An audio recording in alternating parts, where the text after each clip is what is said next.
broccoli with cream of mushroom. Hindi ko na napakita kanina ang aking pag-isa kasi ang tagal natin ma-video. Pinalambot ko muna ang baka. Ngayon ilalagay ko na ang cream of mushroom. And then, syempre mushroom talaga. Ang gamit ko ay Jolly. Hindi to sponsored ah.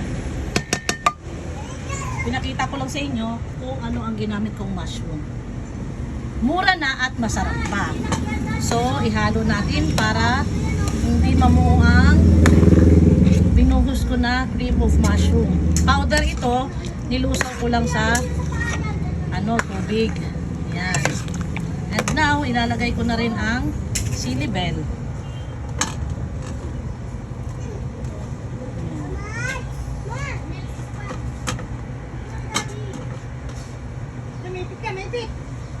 Halo. Ibuhos ko na rin itong 2 kilo na broccoli. Ang broccoli is 180 ang kilo.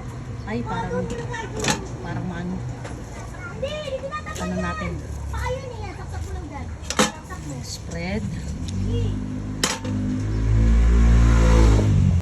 Yan. Mix na natin. Mix lang. Para mag-well combined na ang timpla sa broccoli.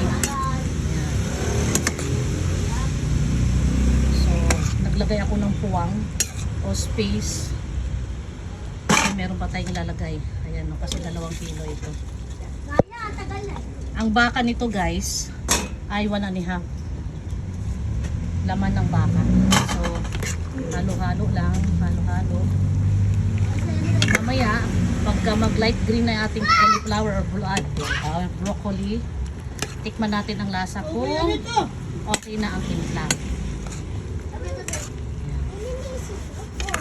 Ay, diba?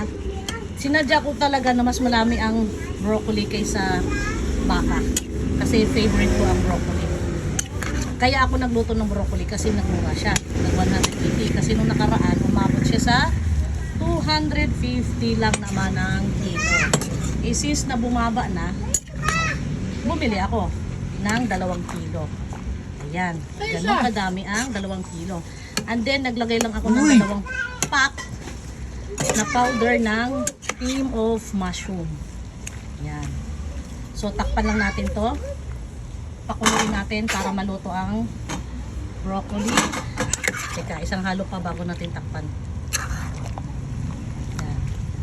Isang kulo lang to mga super mom. Hindi kailangan kulong kasi ma-overcook ang broccoli. Hindi na masarap kainin pag lusaw na siya. Kailangan malutong-lutong pa rin siya. Ayan, sarap to the bone. Balikan natin mga super mom. Takpan muna natin para maluto ang ilalim at taas. Ayan na mga super mom, mga suki. Ang sarap. Very colorful ang ating cream of mushroom with broccoli. Ayan. Isang matinding kulo lang, patayin na natin ang apoy. Dahil hindi kailangan sobrang kulo dahil ma-overcook ang ating broccoli. So ayan, kumukulo na at nakikita nyo. Pakuluin ko pa ng gusto. No? Ayan, hakaluin lang natin para pantay ang luto sa ilalim at sa ibabaw. Ayan, isang kulo lang. Para hindi sumakit ang tiyan natin na sobrang half cook naman yung broccoli. Hindi mo yun ito ma?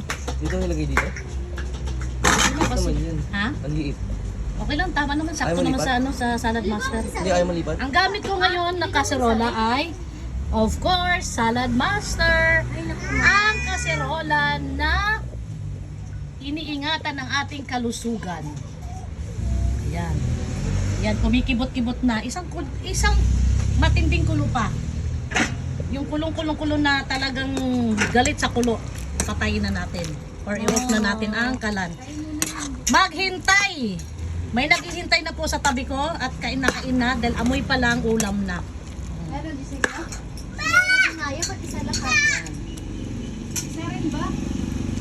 Yung sabi mo ako niliguan niya? Wala pa naliligo dyan sa mga Hoy, bubit na niligo yan. ako si Naya! Ah, naliguan mo? Oo. Bariguan ko. Ito na mga super mom ang sinasabi kong kulong-kulong matinding kulo. So isang halo na lang. This is the final halo. Di ba? At patayin ko na ang kalan dahil mainit pa ang kaserola. Yon. Inoff ko ng apoy. Halo-halo lang para hindi ma-overcook ang broccoli na napakamahal na broccoli. Binili ko siya kahapon, pinikit ko na lang ang mata ko dahil sobrang mahal pa sa 180.